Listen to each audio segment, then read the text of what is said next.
Madeline never forgot the day her mother chose. She was 19 years old, sitting across from her mother at the kitchen table in Cincinnati, Ohio, financial aid forms between them, tuition deadline 3 weeks away, watching the woman who was supposed to be in her corner explain with complete composure why the money was not available for her. Not for Madeline.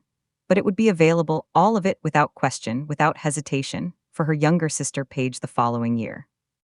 Madeline had sat at that table and absorbed every word, had watched her mother fold the financial aid forms back into their envelope and slide them across the table like a verdict. She did not cry. She did not argue. She stood up, walked to her room, and began making a list of every scholarship, every grant, every work-study program, every possible path forward that did not require her mother's signature on a single document. 11 years later, Madeline was sitting in a different room entirely, a boardroom in a gleaming Cincinnati nonprofit headquarters, writing a check that would make her the organization's largest individual donor in its 30-year history. The executive director of that organization was her mother's boss. And her mother had absolutely no idea what was about to happen when she walked into work on Monday morning. Her mother refused her tuition money and paid every single dollar for her sister instead. Madeline never asked for anything again. She just built quietly, relentlessly, alone, until the day she walked into her mother's workplace as the biggest donor in the organization's history. If you have ever been the one nobody invested in, subscribe right now. Because what Madeline did with that kitchen table moment, you need to hear every word of it. My name is Madeline. I was 30 years old, living in Cincinnati, Ohio, and if you looked at my professional life from the outside, it told a clean, impressive story. Senior fundraising executive, respected in Cincinnati's nonprofit community, a woman whose name appeared on donor lists and grant acknowledgments, and the kind of industry profiles that get shared in professional circles.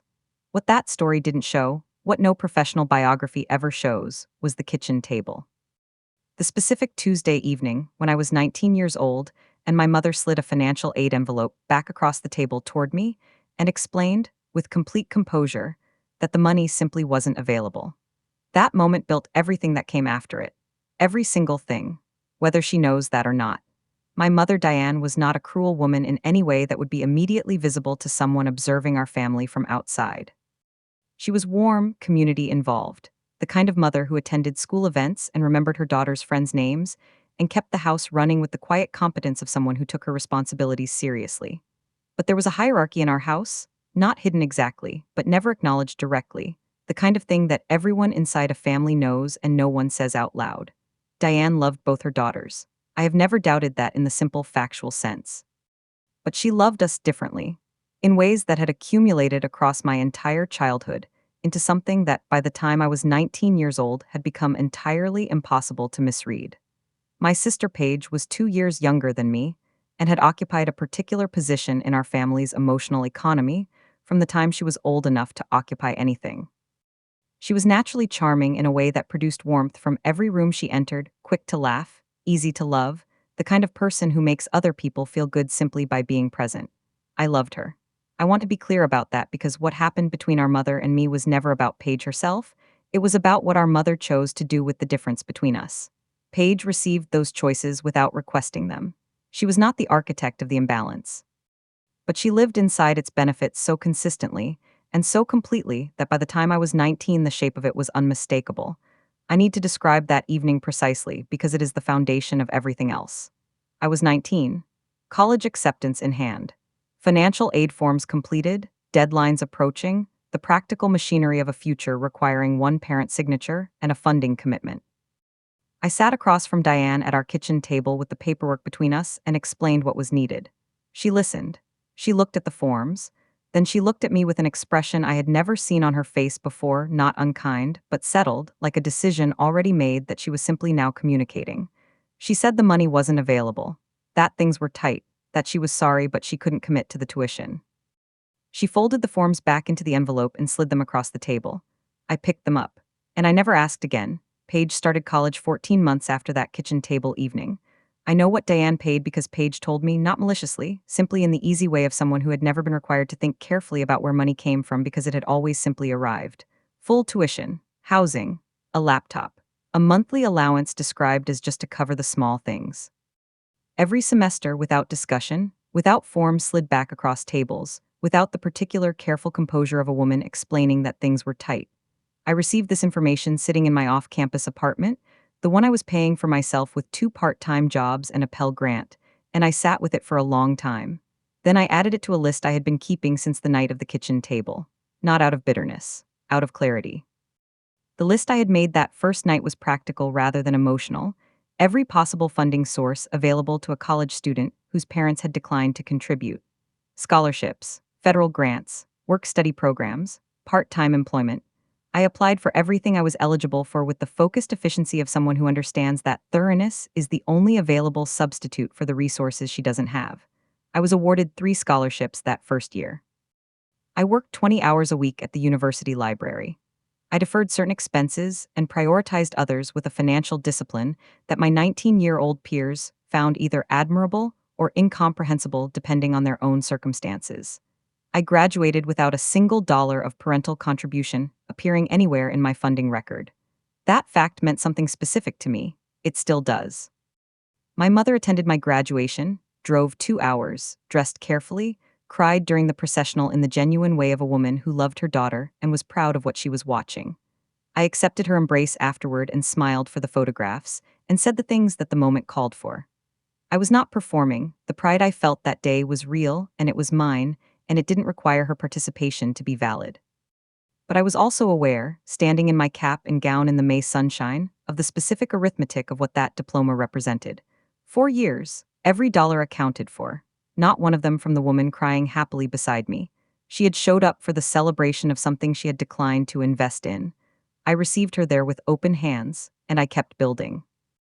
I accepted my first nonprofit position 3 weeks after graduation, a junior fundraising coordinator role at a small environmental organization in downtown Cincinnati.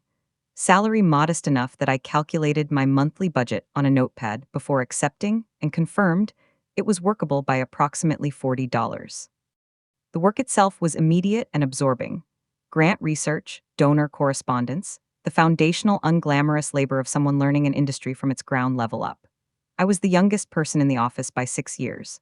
I arrived earliest and stayed late not to perform dedication, but because the work genuinely interested me, and because I had learned young that thoroughness was the most reliable competitive advantage available to someone without inherited head starts. I kept that habit for 11 years. It never stopped working. The early years taught me things that no senior role ever could have: the specific texture of nonprofit fundraising at its most fundamental level, the relationship between a compelling case and a willing donor, the way trust between an organization and its supporters is built slowly and damaged instantly. I wrote grant applications that were rejected and grant applications that were funded, and learned more from each rejection than from most of the acceptances. I managed donor relationships with the particular care of someone who understood that every person giving money to a cause was also giving their confidence, and that confidence, once lost, rarely returned. My supervisor told me at my 18-month review that I had the instincts of someone who had been doing this work for a decade. I thanked her. Then I went home and applied for every professional development opportunity I could find. The family gatherings during those years had a particular rhythm I had learned to navigate efficiently. Diane asked about my work with the warm, interested tone she deployed for topics she planned to redirect within 2 exchanges. I described grant wins, program expansions, the professional milestones that were genuinely significant in my industry, and watched her eyes move toward Paige with the reliable frequency of a compass finding north. Paige was trying various things during those years: a marketing role, a retail venture, a creative project that required startup funding Diane provided without the discussion that had accompanied my financial aid forms. I observed all of it without comment. I was building something that didn't require her attention to grow. But I noticed. I always noticed. The breakthrough arrived in my 4th year, a federal grant application I had spent 11 weeks preparing for a youth literacy program my organization had been trying to fund for 2 years. The application was the most complex I had ever written: detailed outcomes framework, multi-year budget projections, partnership documentation from 6 community organizations. When the award came through at $380,000, it was the largest single grant in my organization's history. My executive director sent an organization-wide email. My name was on the letterhead of the award announcement. Cincinnati's nonprofit community is not large, and that grant moved through it quickly, the particular efficiency of a professional network registering that someone new had demonstrated something significant. 3 organizations reached out to me within the following month. My career had found a different gear entirely. I moved to my new position 18 months after the grant breakthrough, Senior Director of Development at one of Cincinnati's most established nonprofits, a healthcare access organization with a 30-year history and a donor network that represented the city's most prominent philanthropic families. The salary was more than double my previous income. The professional scope was broader than anything I had previously managed. The first week I sat at my new desk and thought about the 19-year-old with the notepad budget and felt something that wasn't quite pride and wasn't quite vindication, something more settled than either. I had arrived here by the specific route my mother's kitchen table decision had set me on, without her contribution, without her connections. Without anything except the list I had made the night she slid those forms back across the table. At 24, I had hired a financial advisor, a decision that felt slightly absurd on my income at the time, but that I made because I had learned at 19 that financial security was something you built deliberately, or it didn't get built at all. By 30, I had followed every recommendation that advisor had made with the consistency of someone who understood that discipline over time produces results that cannot be produced any other way. The investment account I had opened with my first real bonus had grown steadily across 6 years of consistent contribution. My emergency fund was fully established. My retirement contributions were maximized. And sitting in the liquidity column of my financial picture was a figure that had been growing toward a purpose I had not yet fully articulated, but that I was beginning to understand was almost ready to be used. The discovery arrived through the most ordinary professional channel imaginable, a conversation at a Cincinnati philanthropy roundtable, where a colleague mentioned that the Crestwood Community Foundation was approaching major donors for a capital campaign. I knew the organization, respected, well-run, the kind of nonprofit whose programs genuinely moved the needle on the issues it addressed. I expressed interest. My colleague forwarded my contact information to the foundation's development office. 3 days later, I received a call from the executive director requesting a meeting. His name was Thomas Carroll. I accepted immediately. Then I went home and looked up the foundation's staff directory, standard due diligence, the professional habit of someone who researches before every significant meeting, and I sat very still for a long moment when I found the name I wasn't expecting. Diane Mitchell, Administrative Coordinator. Thomas Carroll met me in his office on a Tuesday morning, a man in his early 50s, silver-haired, the kind of nonprofit leader whose genuine belief in his organization's mission was visible in every sentence he spoke about it. He was warm and professionally precise in equal measure, presenting the foundation's programs, their impact metrics, their capital campaign goals with the particular fluency of someone who had spent 30 years in service of something he actually believed in. I listened carefully and asked the questions I had prepared. He answered each one with the transparency of an organization that had nothing to hide and everything to be proud of. By the end of the meeting, I had confirmed 2 things simultaneously. The foundation deserved the investment, and Diane Mitchell had been sitting 40 feet down the hallway the entire time. I spent 2 weeks conducting the kind of thorough organizational review I applied to every significant philanthropic decision: financial statements, program outcome data, board composition, staff tenure, community reputation. The Crestwood Community Foundation held up under every layer of examination with the particular integrity of an organization that had been built carefully and managed honestly across 3 decades. The cause was genuine. The leadership was credible. The programs were producing measurable results for people who needed them. I want to be completely clear about something that matters enormously to this story. My decision to donate was based entirely on the merit of what I found in that review. The connection to my mother was something I was aware of. It was not the reason I was writing the check. I called my financial advisor on a Thursday evening and described the donation I was considering, the amount, the terms, the naming recognition I had been offered. She reviewed my complete financial picture as she always did before any significant decision and confirmed what I already knew: this was within my capacity.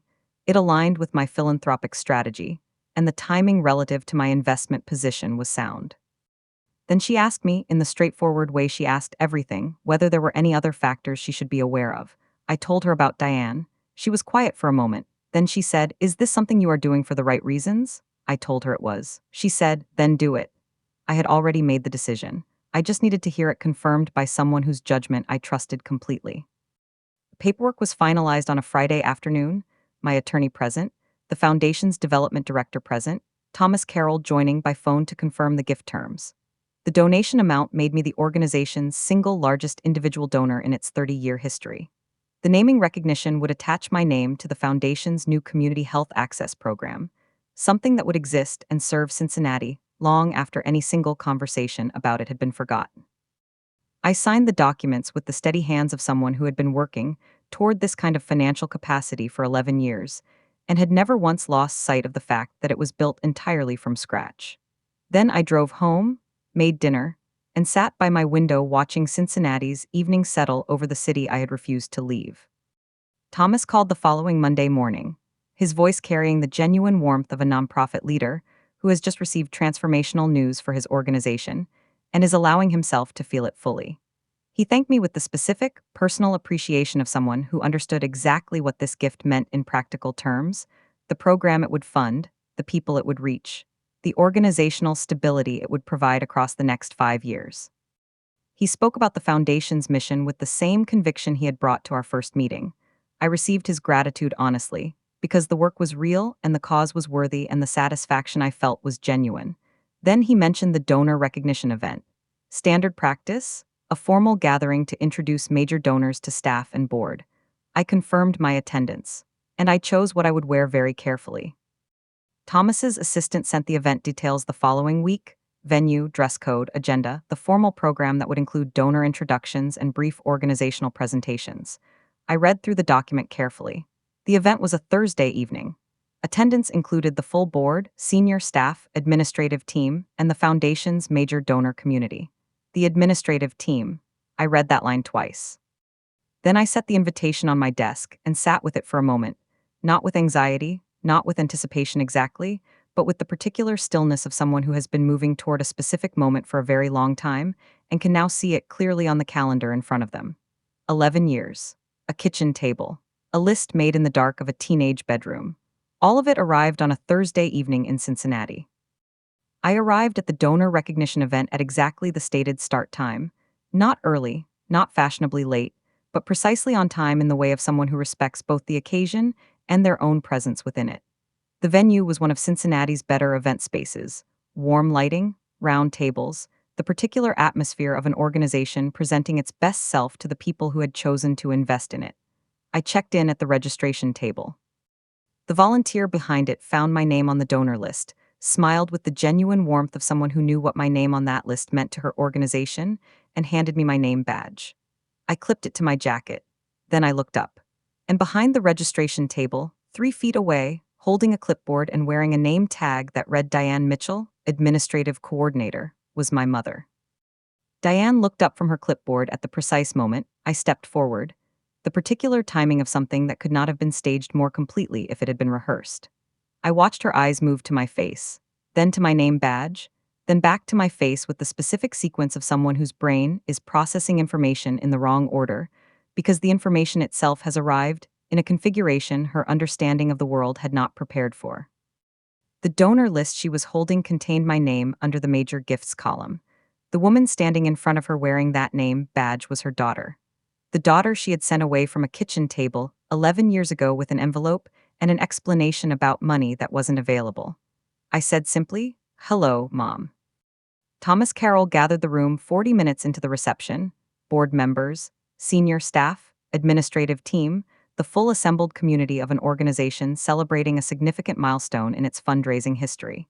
He spoke about the Foundation's mission with his characteristic conviction. He described the capital campaign and its goals. Then he turned to the donor acknowledgments, working through the list with genuine appreciation for each contribution before arriving at the naming gift.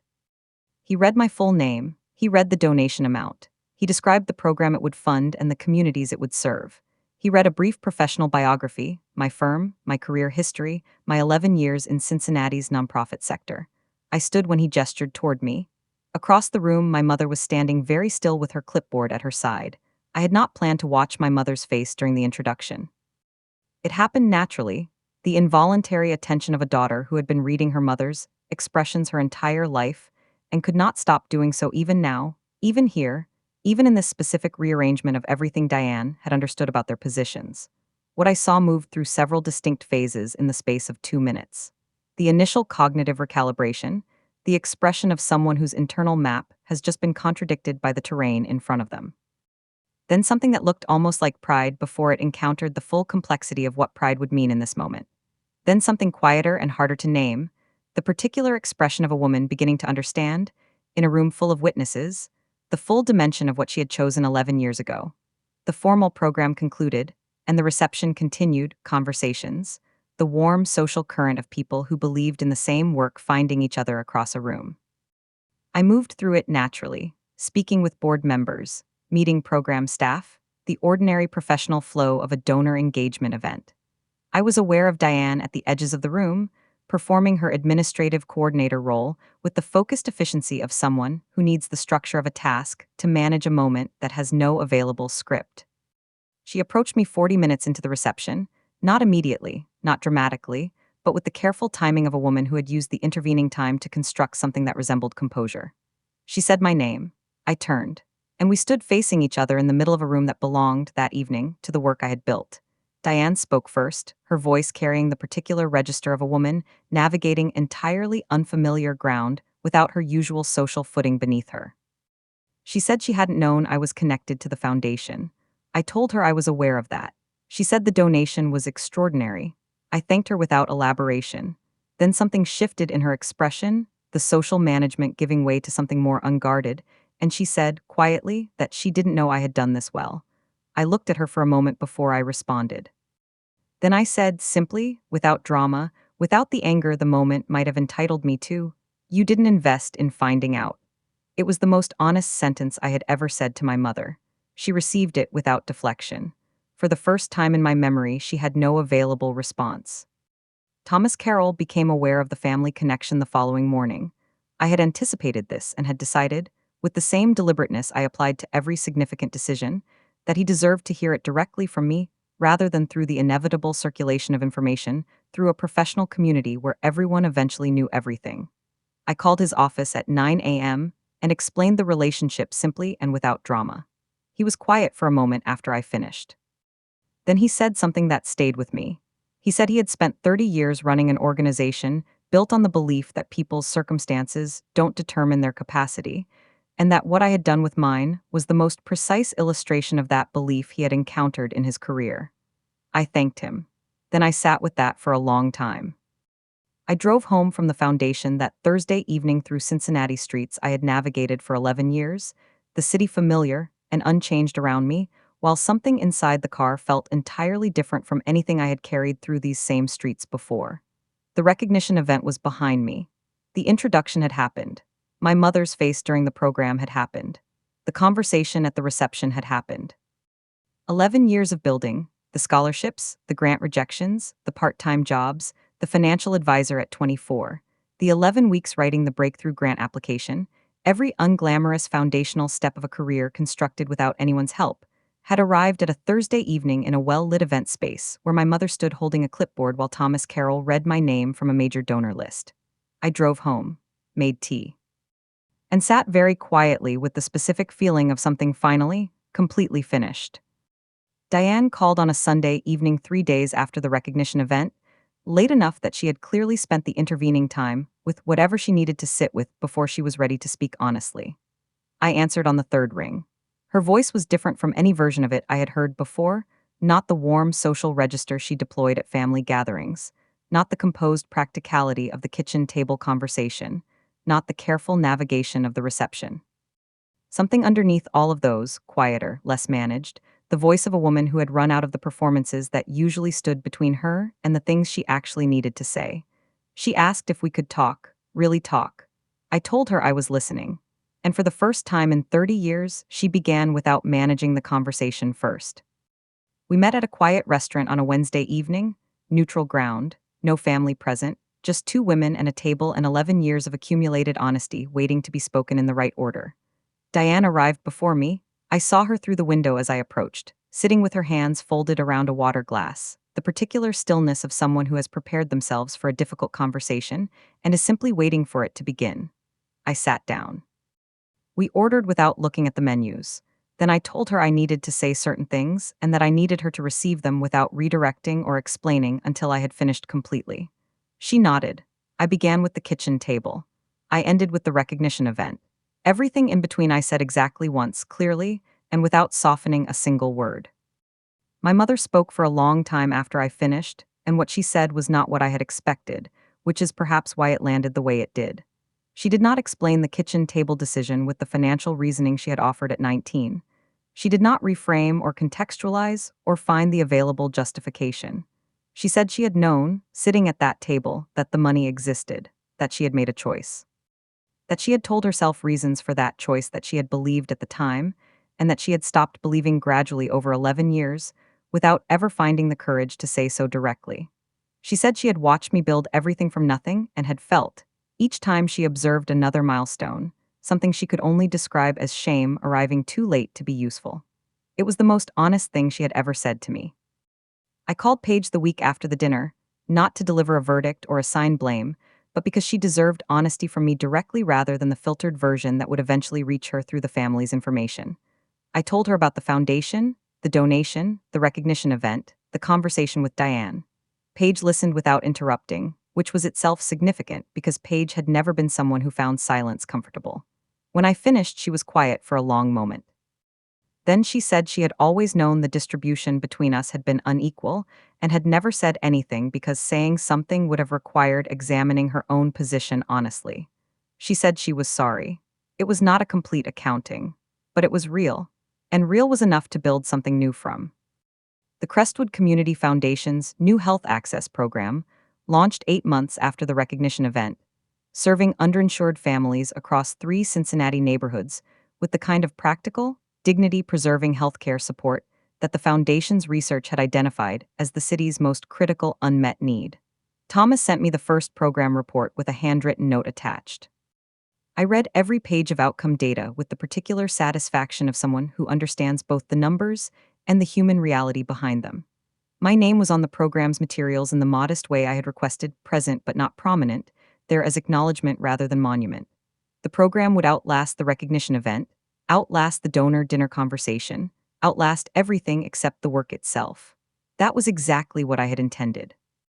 I established the fund 6 months after the donation, a scholarship specifically designated for first-generation college students whose families were unable or unwilling to support their education financially. The application required no essay about hardship or struggle. It required only a demonstrated record of having already begun finding their own path forward, scholarships applied for, work-study arranged, the practical evidence of a young person who had looked at an obstacle and started building around it without waiting for permission or assistance. The first year I funded 4 scholarships. The second year is 6. I reviewed every application personally. I recognized something in each of them that I did not need to articulate because they already knew it themselves. That recognition was the entire point. So here is what I want to leave with you, from Madeline, directly, without the softening that this kind of story sometimes invites at its ending. Being told you are on your own is not a verdict. It is information. Painful, clarifying, permanent information about what you can expect from a specific source, and therefore about where you must look instead. I looked inward. I looked at scholarship databases and grant portals and work-study programs and financial advisors and 11 years of mornings, where I got up and kept building, because the alternative was accepting a story about myself that someone else had written without my permission. The kitchen table did not determine what was possible for me. It determined that whatever became possible would belong entirely to me. That turned out to be the greatest gift my mother ever gave me, even if neither of us understood it that way at the time.